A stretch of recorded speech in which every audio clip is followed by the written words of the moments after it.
you doing? How you doing? What's Up, Roadie was created as a safe space for the 12 million strong live entertainment and theatrical professionals.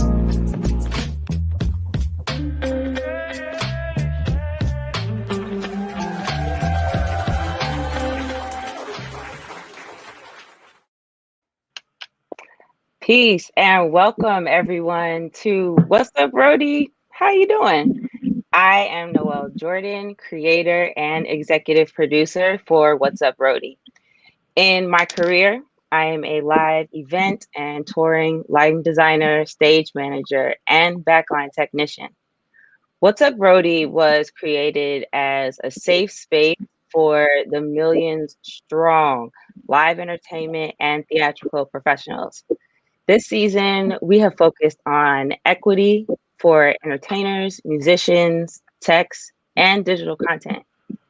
Today, we are joined by an amazing panel as well as our live entertainment mental health professional. And it has come to the conclusion of this season's discussion on equity in the live entertainment industry. I encourage everyone here to engage in the live chat on the What's Up Brody, how you doing, YouTube, Facebook page, and music blog. Today, we're continuing to talk about equity in the industry or lack thereof. Today, our moderator is Omar Ingram. Hey, Omar, how you doing? Stressed. I know how are you? I'm doing pretty good. I'm happy to, as always, you ask, I answer, to moderate a conversation with these lovely professionals. And so I'm gonna do what I do. I will ask that each of them introduce themselves. And so, ladies first, Miss Erin Barnett, please. Hi, thank you for having me. I'm so happy to be here. My name is Erin Barnett. I am the creator and founder of Black Girls Dance. Narlia. Hello, everybody. I'm Narlia Sterling. I'm CEO and partner of the Hudson Sterling firm. We help independent filmmakers get their projects packaged and sold. So I'm an independent sales agent, producer, and actress. Mr. Jones. Yes, how you doing? Cornell Jones. I'm an independent cinematographer. I work on a number of independent films from narrative, documentary, commercials. But also, I'm also a union camera operator with the International Cinematographers Guild. Worked on a number of films such as The First Purge, Get Out, and recently Hustle, the LeBron James film. So those are some of the things I work on. And Dr. Raji Banks. Thank you, Omar. Hi, everyone. I'm Dr. Roadie Banks. I'm a psychologist, educator, and artist. So I'm excited to be here today to continue to have more conversations about what equity is in our industry. I work with a lot of young people, and so I am dying to take tidbits and knowledge from the conversation to share with them. All right. Well, I'm going to preface with I disconnected for the weekend, so I have a lot more energy than I normally do. I've been real giddy, and so you might get a couple random outbursts like, hey, y'all, let's have a look. That is just the fact that I slept for the first time in the whole pandemic, I feel like, and I was not in my house. And sometimes that just makes you feel a little bit better. You got a new, renewed, fresh spirit. About me. I'm gonna just jump in. There is what we define equity, and I think it is what the season has defined equity for, which is equity is defined as the state, quality, or ideal of being just, impartial, and fair. But I believe in framing the room. I believe in framing the space. And while that is the overall season's definition, I would ask each of our panelists, what does equity look and feel like to you?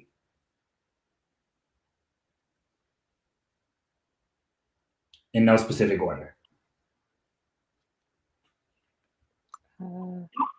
first off of last week was the conference with psychologists. We had a national association of psychologists convention, and so a lot of times I think equity and equality is misconstrued, but they are very different. And so sometimes I also think people look at there's this myth that what equity looks like is giving people a leg up or extra help. And we define it as psychologists is that it's removing barriers. And so I really do think that definition is applicable in the industry. Remove barriers, right? That stop some businesses, some companies, some artists from being able to succeed. That is how we truly achieve equity, allowing everyone to be on the same playing field.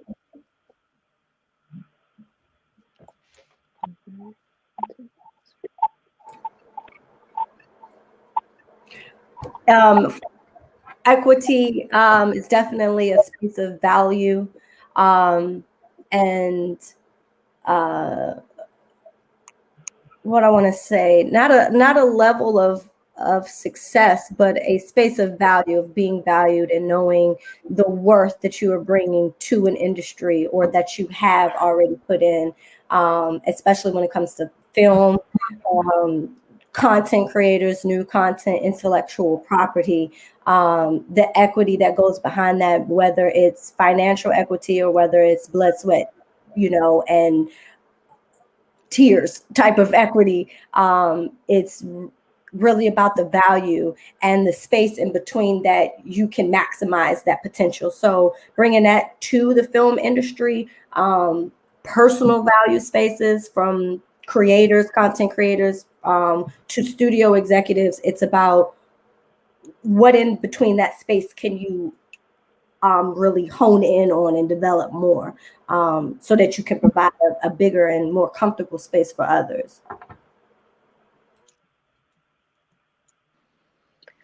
I'll jump in here. I think equity for dance and just entertainment, when you consider the Black contribution to this culture, equity to me looks like balance, and that's where I don't see the equality in how we're represented on TV, on film, in dance, concert, and commercial. So, it's just a matter of acknowledging that, the voice and the strength of what we have to bring to the table is of value. Yeah, I think everyone here, or the ladies here, made excellent point. But I just try and take into more of a personal experience. And I went to grad school, and when I went to grad school, in England.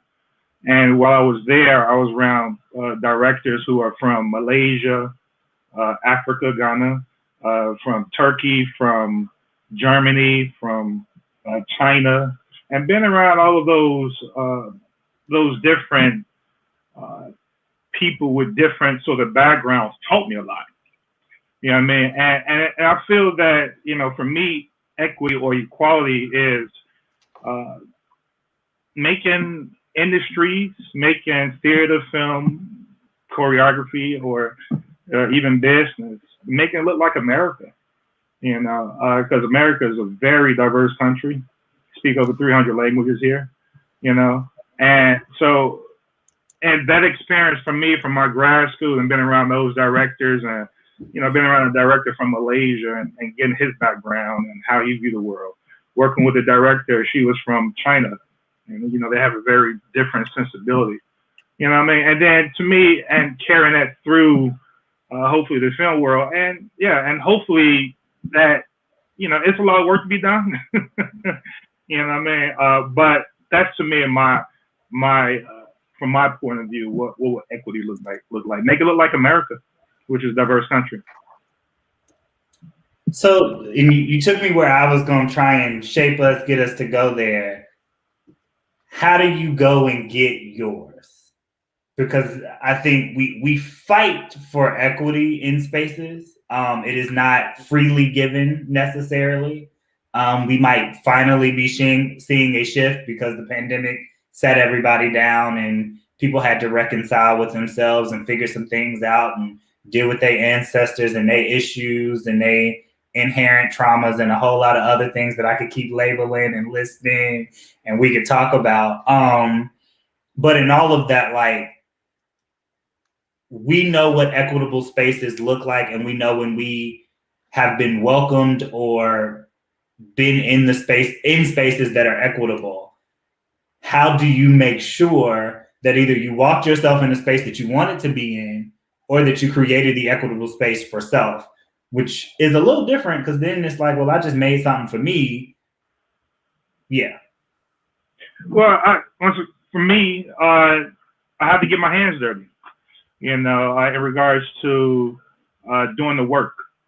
And in the International Cinematographers Guild, I am the Eastern Region Diversity Committee Chair.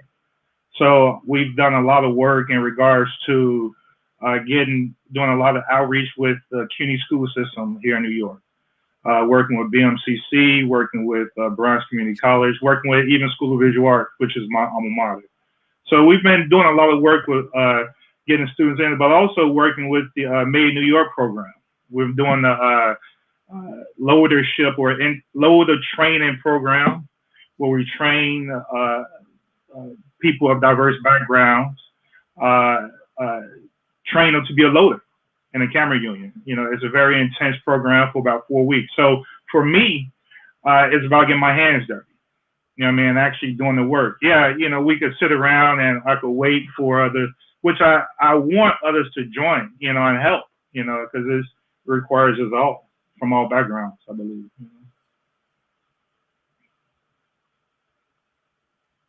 Anyone else got an example of how you go get yours?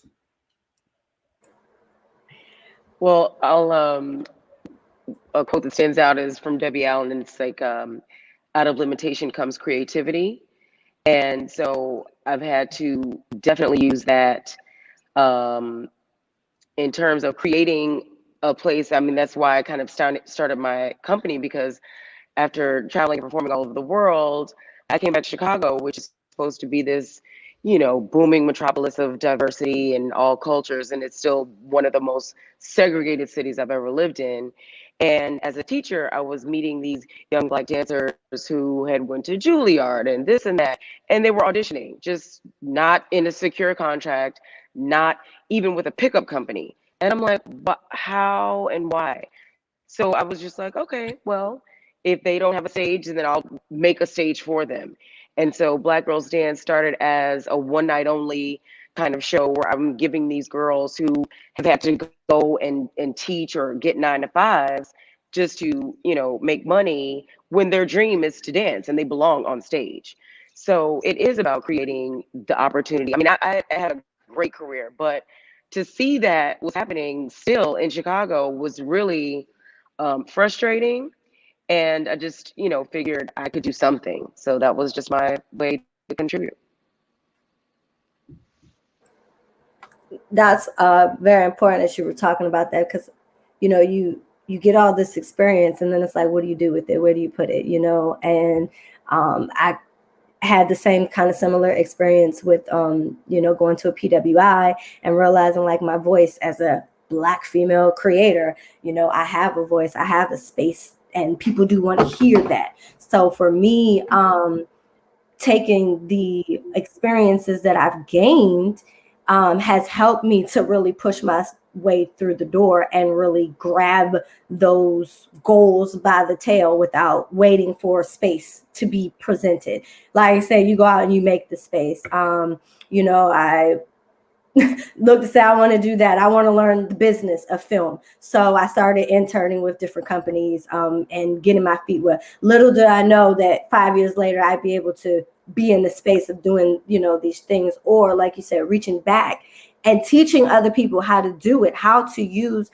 all of those experiences that they've gained and not just sit on it because you might not fit into one box. Well, make this box your box. Make that, conglomerate of what you're trying to do, because you do have this experience, this equity in this industry, and you can not monetize, but you can capitalize off of flipping that. You can learn and experience, and you can eventually pave a way and an opening for others to see how it's done, to learn from those experiences, to ask the questions, that needs to be asked. And for real, like, you have to fail a little bit, a lot of it, in order to get it done. You kind of just throw it at the wall and see what sticks. And what sticks might not be what's successful, but you have to work it out, and you have to find the ways in which to build your own equity in that, so that you can bring somebody else into that to add to it. So I say that's one of the ways that I've done it with, since graduating from Howard, literally going and nonstop. Somebody tells me, no, okay, cool, I'll do it myself. I'll find somebody else who can do it. You don't want to teach me for free?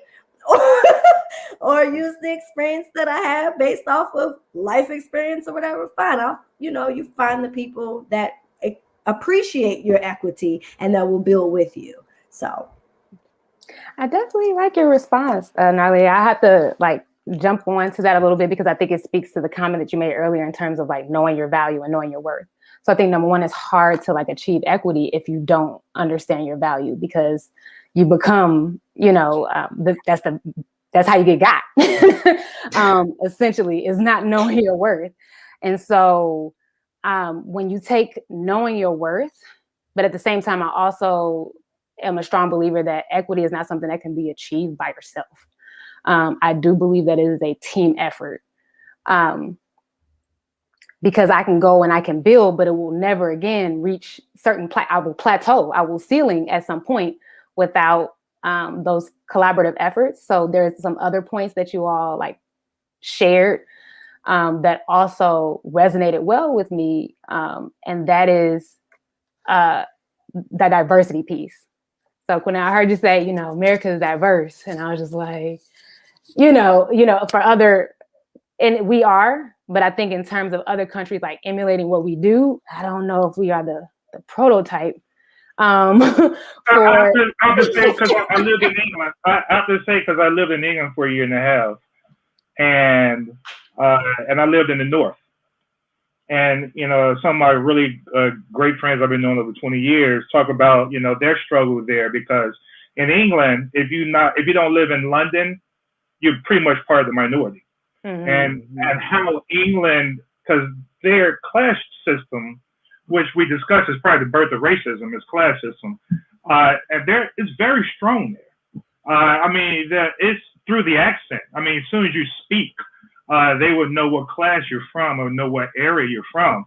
And we talk about that even in England, even if you move up the ladder and you still have that accent, they would still consider you from a lower standard, mm-hmm. So yeah, America is, even though we have racism, trust me, we could have a whole conversation about that. But in regards to the structure of the country, in regards to how you able to move up. And even when I was there in England, I see how very difficult it is to move up. It is, and I was in other countries as well. I'm like, I see, when I was in Jamaica, I'm like, I see, there is a large divide between poor and people who have. So yeah, America has its, we just had an insurrection. America has its problems. So, but in regards to the structures, and that's why I'm on part of the union and trying to work. It's a lot of work to be done. I'm not here. Absolutely. Sometimes I feel like we have this structure, but it sometimes feel like smoke and mirrors a little bit. Sometimes that structure is there, but when you look into the weeds, and I guess in my role as a psychologist, I do a lot of interviewing, right? And so I recognize, like you said, some of the people where it might seem like, diversity, it only touches on maybe do we have the quota, right? Somebody to represent this race or this ethnicity. And it's like, well, is that the conversation in totality that we're having about diversity? Or are we thinking about other characteristics and traits? Actually, in my union, in diversity. Doctor, in my union, we changed the word to inclusion. So diversity has, or inclusive. the diversity word has evolved, you know. So yeah, you know, I know, and for me personally, is diversity, inclusion, outreach. It's all. But on the structure level in my union, we recently just changed the committee name from the diversity committee to the inclusion committee. So one of the ways that I push it, oh, sorry, Omar, I'll just say this. One of the ways that I push the envelope on equity, because I not so much as like getting mine, but in teaching young people. So it is important to get yours, but as you are collaborating, like, what do you look for? Are you looking for that fairness across the board, or are you stuck in the I'm getting mine phase? Because once you get yours, if you keep that blinder on, then it makes it hard for, equity to be something that everybody can share in on. And then you become the very thing that was your barrier. Set me up, Raji, because so there were lots of things that you all said as I was like, okay, how are you making the space for yourself? How are you going to get yours? And we did a lot in that one little section, because we also talked about, equity and inclusion, and it's not just a race thing. And it's not just a class thing. There are multiple ways of, when we say we want Q, like you said, you want it to look like America. America is white people in trailer parks next to black people in the projects, next to the middle-class black family, next to the Oprah Winfrey, and you can run down one street and you can really see it if you actually take the time to look. But it's also being cognizant of the space. And even in what I just did, I also left out so many ethnicities that make up America. And so it's accepting the fact that this is a country built from immigrants. Whether you came over as an actual immigrant because you got off on Ellis Island with your happy to be here, or whether you came under the barrel of ships and you had to do a whole lot to get to where you are, it's a country made up of immigrants. And so we are all trying to get we can call it the piece of the pie, the American dream. It may not be it is whatever you were trying to get. And the things that resonated with me, it's a team effort. And it's not like we not the good old boys. Because my job is to check out, as a black man, my job is also to check out for my sisters and to check out for my friends and to say, look, I got this. So I can't just be because I want to make sure he gets it, but I also want to make sure she gets it. And I don't want to make sure it's a she who identifies as a cisgendered woman, but also a trans woman. And an equitable and inclusive space brings all of that together and says, you're a human being, so I want you to be here. And I want the same thing that I get to be the thing that you got. And I was trying to set myself up to ask another question, and then I just went on my little diatribe. So let's see what we got on this page. I think, well, before we go there, does anybody want to add to that little moment there? No, I'm seeing heads. Okay. I just say it's an interview process.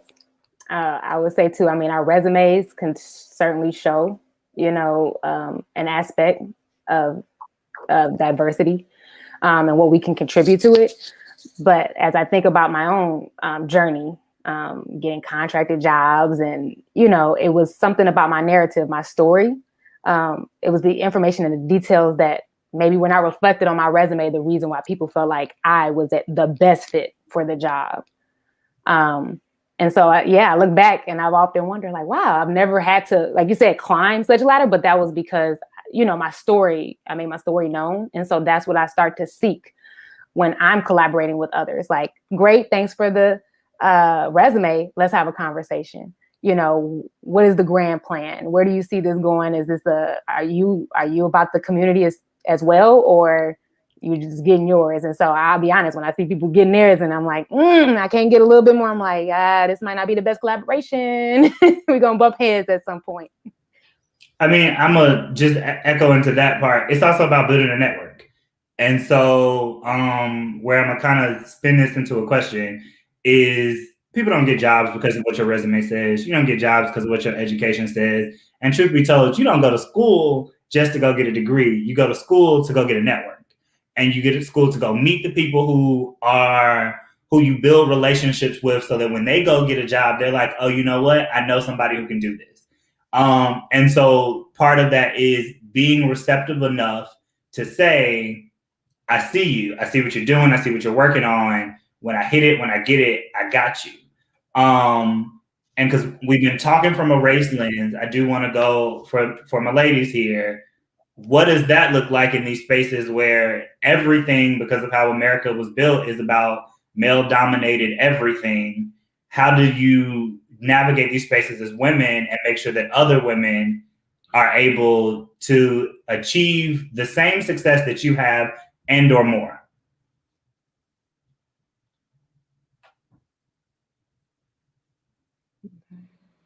I'll jump in because I think from my experience, most of my mentors and executive directors or artistic directors have been women. So I know that the industry at large is the majority is male, but because I've had such strong influences as women, I'll let the other ladies speak more about that. Something else I wanted to say. Oh, just being in terms of the readiness, I think that a lot of times the bigger question sometimes with the resume and having the credentials is also making sure that our brothers and our sisters are really set up and prepared for success. Because when that opportunity comes, and it will, like you said, like, you know, I went to Howard, and every single job that I got after graduation was because of someone that I met at Howard. Every single one. When I lived in LA, I worked for Davey Allen. When I, you know, danced in New York, I had met Garth Fagan because I went to Howard. So that network is very, very strong. And I rely on that network of these women, female bosses to help me along the way. So with that, I'll pass.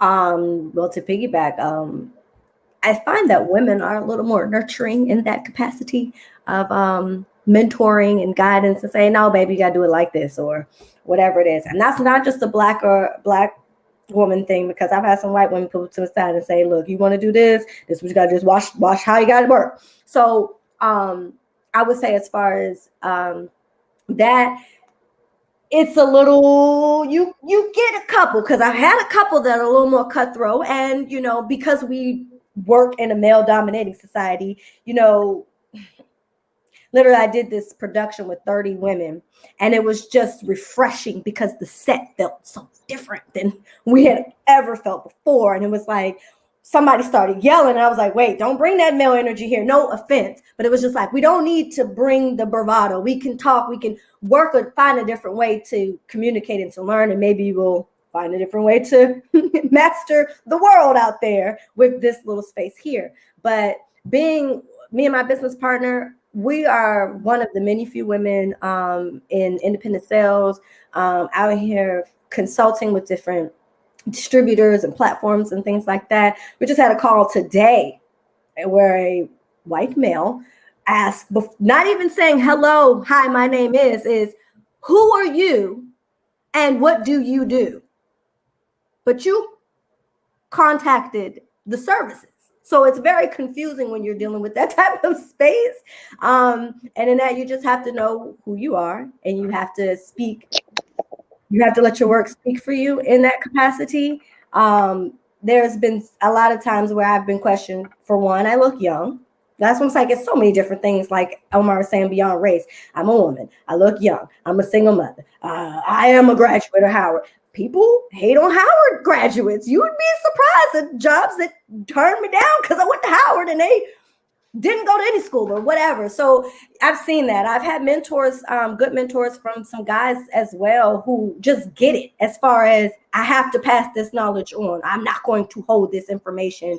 I need to share it because it's not just about me, or somebody shared it with me and I have to bless somebody else.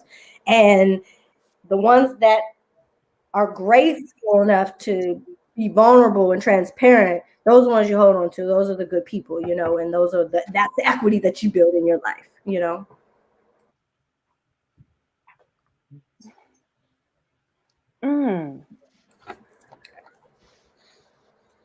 Well said, Nalia. I'm sitting here thinking, I've had a couple, so again, my experience, the whole Howard, the network, that has definitely been a benefit. I've also had the experiences, I think you worded that very well in saying that women tend to be a little bit more nurturing in the terms of like helping to lead you, you know, to the water, you know, which is all we're typically asking to do. And I've noticed that sometimes men get frustrated with that, and maybe because they don't necessarily understand the dynamics and kind of the barriers that we face. And so when you can't see or you don't experience that barrier, it's kind of like, you know, well, this is what I did. It should work for you. And it's like, I've noticed where in certain situations, you actually have privilege that I don't. And so those are conversations, I guess, the advocate in me, I'm now tending to push men a little bit more into that, trying to get them to understand, because they get into those spaces a little easier. But I also recognize that in a lot of these fields within the industry, we are dealing with, I see a lot of women working, they kind of work on a certain level and they're keeping that business going. Yes. So it's just a matter of, if without the women on maybe that are not executives. And that's what I'm thinking of. Like, it's not that we're not getting roles, it's that sometimes those roles and those responsibilities don't reflect our value.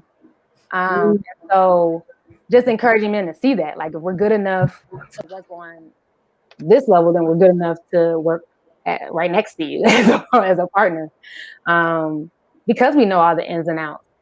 And so it can be a little difficult. I used to think that because sometimes the energy between women and Black women in particular, it can be a little strong, that maybe it'd be easy to work with guys, until I did that and was like, oh my goodness, no, I'm going back to the women. And now it's like, well, no, we got to figure out how to do this together. So that's where I've been with it, you know, right now, is just really trying to help men understand the barriers that we face, and just kind of practical ways that they can support. All right. So I am, as much as I would like to not talk about it, we have to talk about the fact that we almost a year later and we still in COVID. Oh, Jesus, God help us all. And so I'm gonna start with, I'm gonna ask two questions. One is just, how are your respective communities doing? But as Raji just mentioned, values, and we've talked about values a lot, and you all work independently in leadership roles with your own companies and doing your own things. Have you had to pivot in any way, shape, or form to keep and to survive, that you had to just kind of say, you know, this is my value, but I got to do something a little bit different just to be able to do what I need to do over the last 350 something days? Well, go ahead. It's a little different for me because I'm part of a union, and I can speak to our union, Local 600 Cinematographers Guild, as a hardship. I'm a big advocate of and with members in regards to support a lot of members, and obviously a number of covered colors included with that. For during the hardest time of the pandemic, was given money support in addition to like the stimulus that the was. And so union was helpful in regards to that, and but me pivoting in regards to like a career wise, no, I just stayed camera. I did photography, and but then I try to make money in other ways and independently, and doing shooting. Stayed in the cinema world, you know, but you know, I was very fortunate. I do documentary as well. So because once the narrative speak of the world dried up, I did a lot of documentary, a lot more documentary, because that I found was especially starting up was the first really documentaries and commercials was to really start up for feature film. So I did a couple of documentary films, and I don't know if you know that Bruce Springsteen podcast. Well, I was camera operator on that as well. So I was fortunate enough to, maneuver my way around, and in addition with the support of the union. So, that's how I could. But I'm just like everyone else. It was stressful. It was crazy. Like, so, just, just like everyone else. It's like I've never been home that often. Every in my room, and so yeah, I was just like everyone else, trying to figure this new world out. But fortunately, I had the support of the union in addition. So. That's good.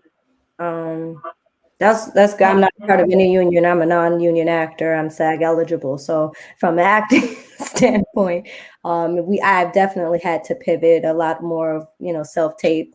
So a lot of people that I know and fellow actors and actresses literally have full-blown studios in their house. They have learned about lighting. They've learned about camera equipments and, tripods and how to edit things, which is amazing because that's, just putting yourself in the way of the work. As far as the producing side, like Kanel said, the narrative side kind of dried up. I transitioned, pivoting from LA back to DC area, and really focusing on the sales and distribution licensing side, which I believe the first question that you asked, Omar, was like how the industries are affected by COVID.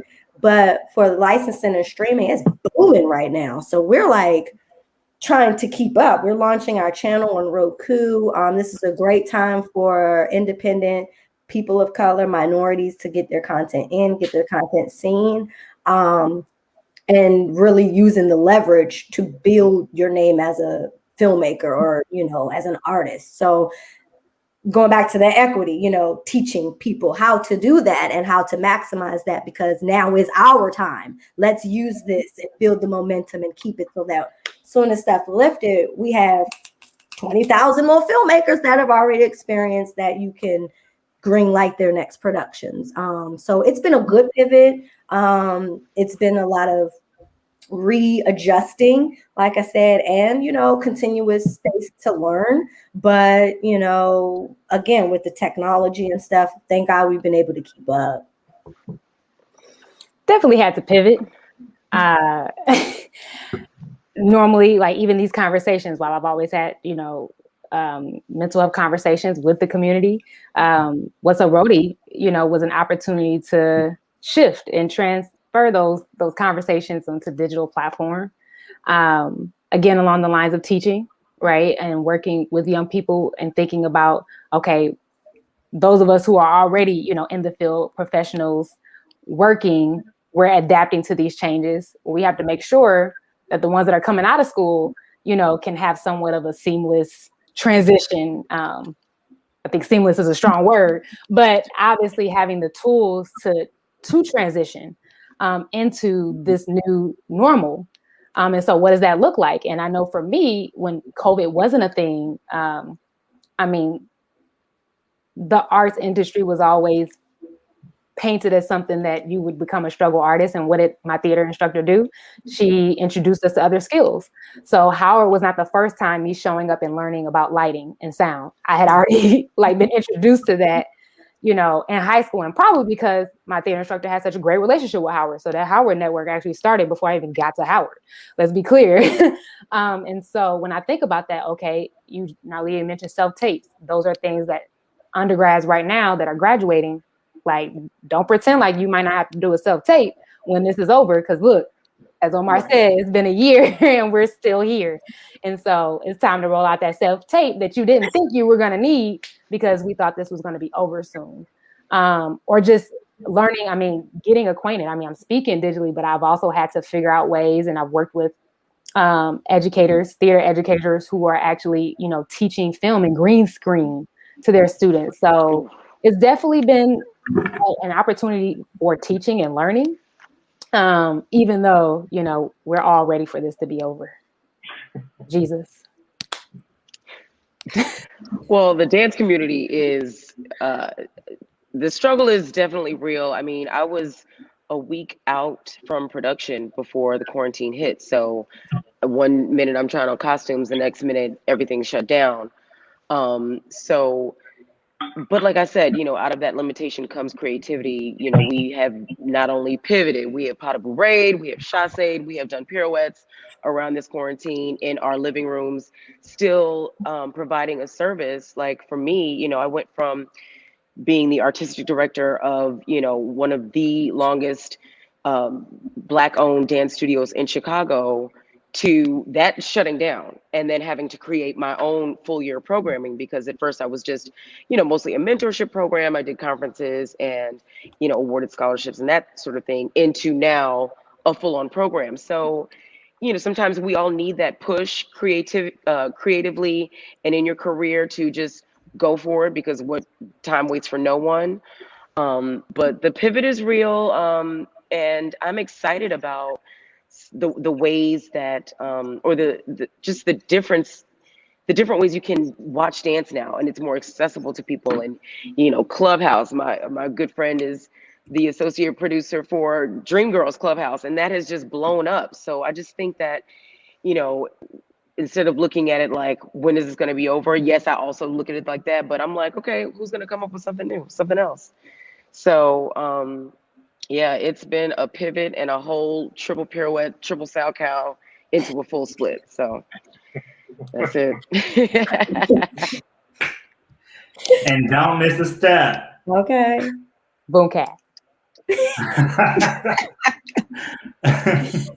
Y'all, we really been here. Like we are 11 days from a whole year. That is crazy. Yes. 11 days. But I'm gonna take a moment to say, but we are still here. Hey.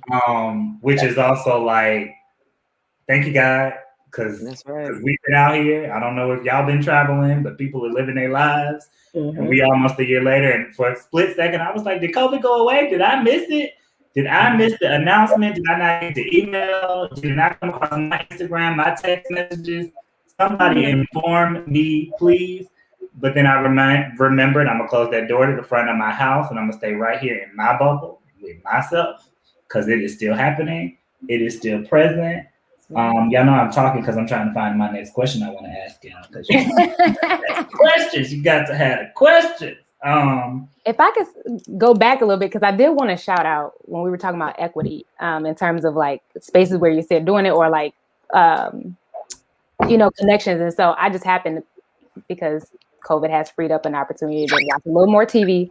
But Tiffany Haddish, shout out to her. They ready, like, and the reason why I'm shouting her out is because as I look at some of the interviews in the back behind the scenes, like literally the people that she's putting on, they make sure that, they actually talk about that. They're like, Tiffany told me 5 years ago, 10 years ago, whenever, we were in the same room working on this, and she was like, we got to pack whichever one of us, make sure we bring the other one along. And that was a promise that she kept, right? Instead of, just looking forward with, I got mine, right? After whoever put her on, Kevin Hart and all, she made sure that she made it her mission and part of her responsibility to also, bring others into the fold. And not only did she do that, and not that everybody has to talk about it, right?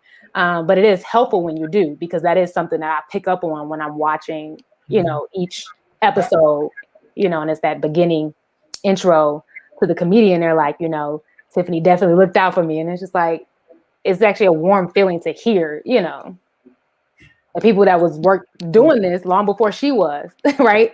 Yeah. That she did not forget about them. God bless Black women. They be saving people. Yeah. They be saving people.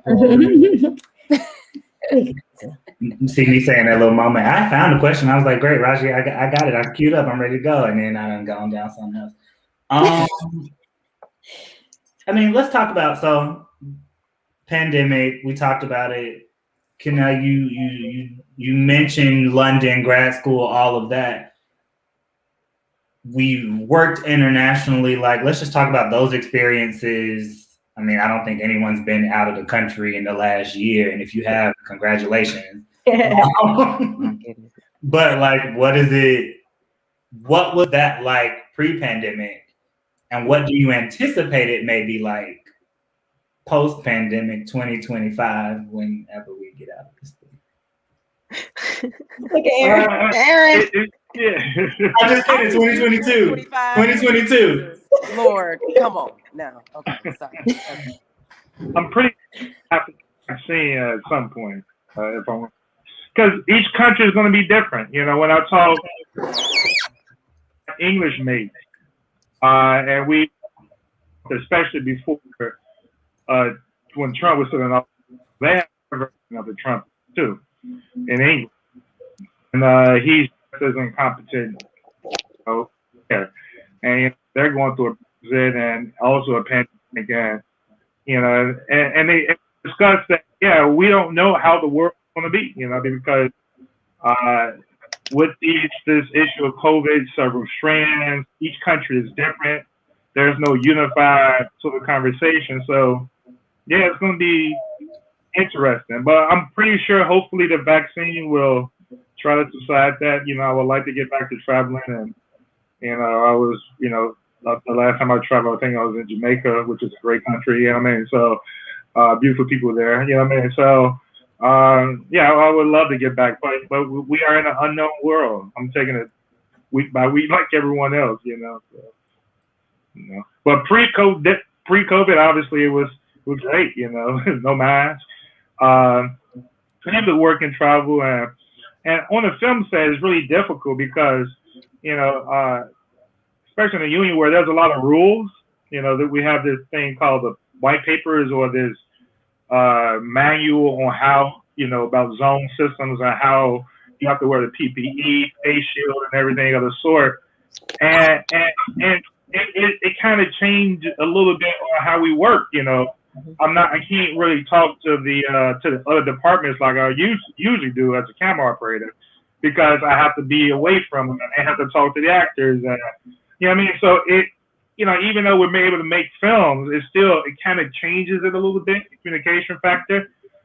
So but we're making it through. I think like everyone else, I think Aaron said it best, you have to keep dancing, keep pirouetting, keep figuring it out. And, if it's that, you got to keep moving as an artist, there'll always be obstacles in our way, So I don't know what's going to happen next year, but, who knows? So, but we have to always keep being creative, that's, I really agree on being creative,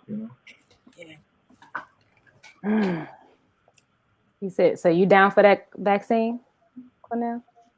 I am. My personally, sure. It's kind of funny that I'm at this age talking about a vaccine. I'm not an infant. When the last time I think I had the vaccine. So to me, the fact that I'm talking about it is showing me that I'm in a new world. You know what I mean? And obviously, the politics behind it, and when I talked to my brother who was on the opposite side of the vaccine, so, we both discussed it, and it's family has opinions, but it's a personal thing. And plus, it may be a requirement to work in the film industry, to work on certain sets, has that happened? Has producers or anything had this sort of conversation? No. But, who knows who's not going to have that conversation? So, but yeah, we are in a new world. I haven't never talked about a vaccine before this year, so we're in a new world. We have to think about it, in my opinion.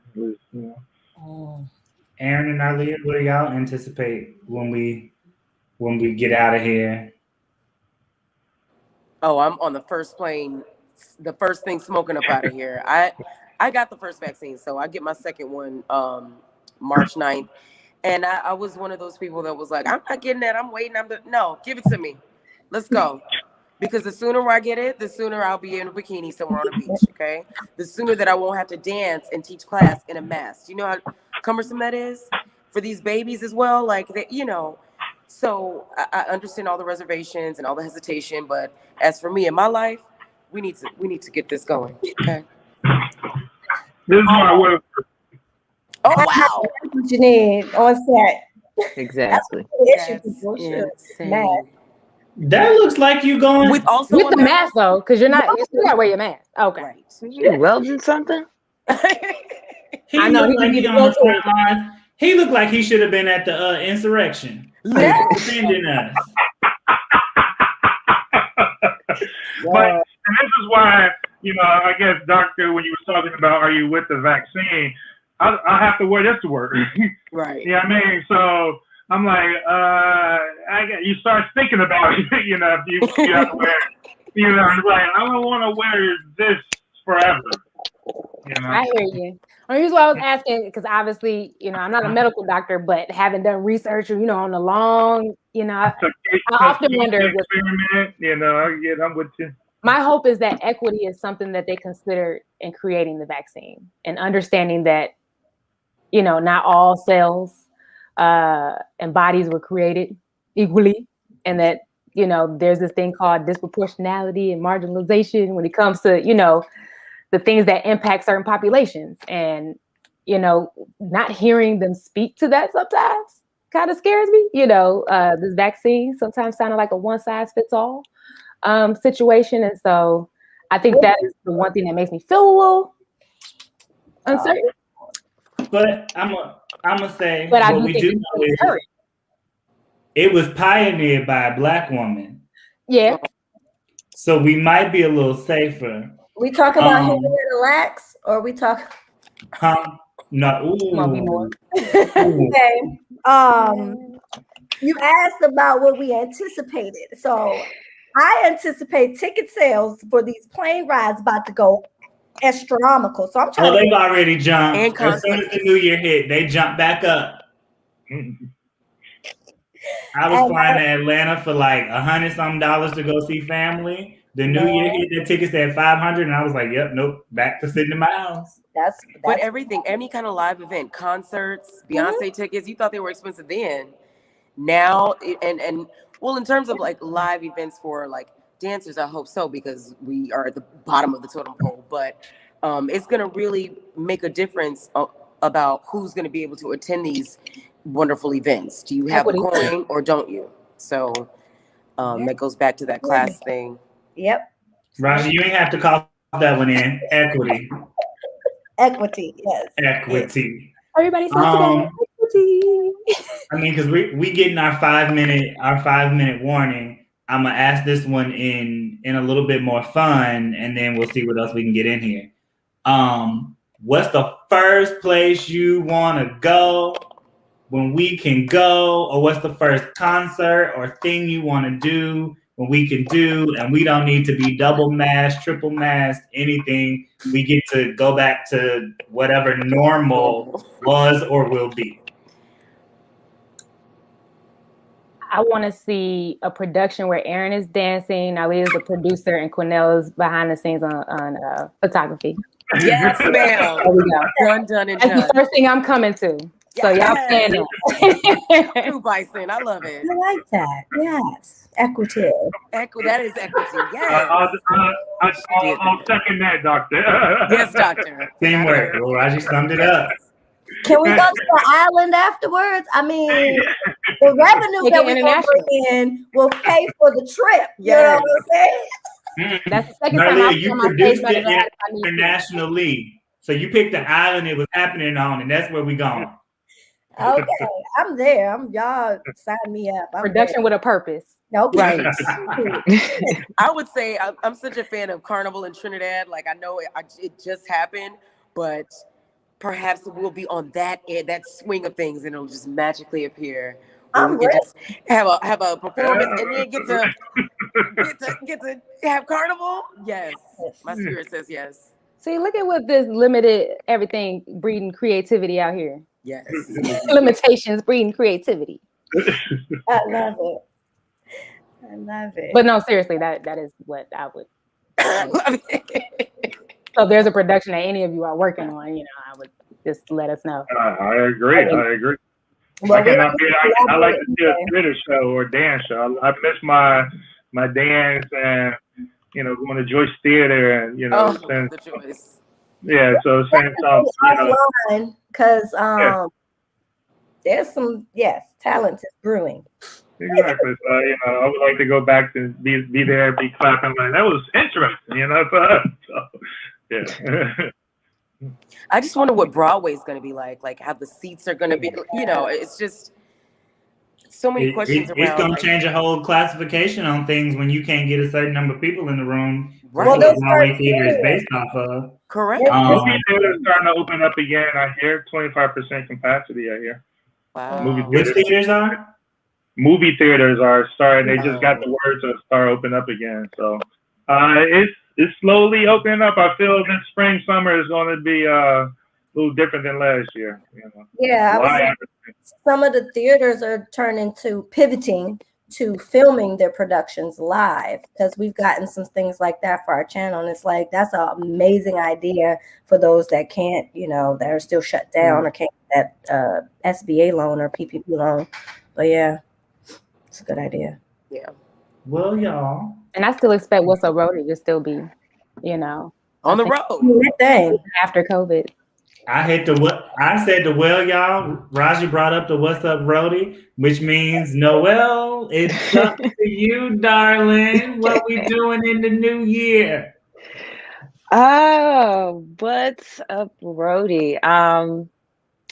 We're progressing on having these conversations. We're expanding to Clubhouse, getting ready for season 3 already. That will be coming in April. Yeah, that's where we are right now. I mean, he kind of threw that at me. I was not expecting that. If that was my pitch. Blessed are the flexible, so they shan't be. Well, at least people looking. That was the wind-up and the pitch. Okay. No, but seriously, everyone, I want to thank you guys again for not only your time, but your insight, as well to all of you everywhere that are watching our What's Up Roadie, some for the first time, on our YouTube channel, as well as other platforms. So I want to say hello, welcome, thank you. Be sure to follow, like, and subscribe to whichever platform you are watching it on. And then go to the What's Up Roadie page on YouTube, like and subscribe that one. Of course, you can keep up to date with information on our Instagram pages as well as Facebook and YouTube. That is at What's Up Roadie. For our upcoming discussions, I can say that we will have a couple of one-off episodes. We are going to be having a Grammy room. So we are going to do a Grammy episode. That will be the Tuesday after the Grammys. And then we'll also be having a best of for this season as well. So everybody be on the lookout for that. And for the Clubhouse members, we'll be having our weekly Clubhouse room for roadies. Everyone is invited.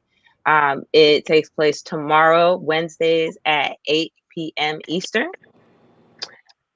Yeah.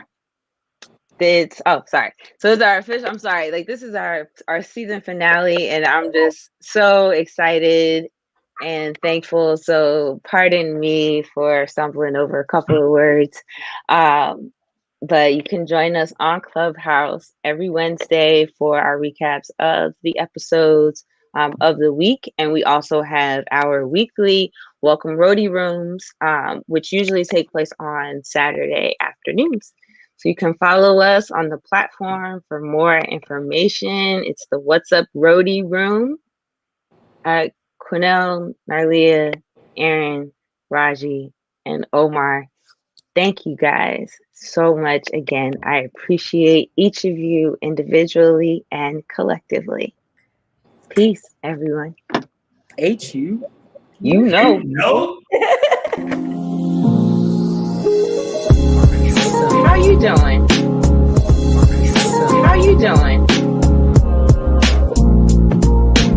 What's Up Roadie was created as a safe space for the 12 million strong live entertainment and theatrical professionals.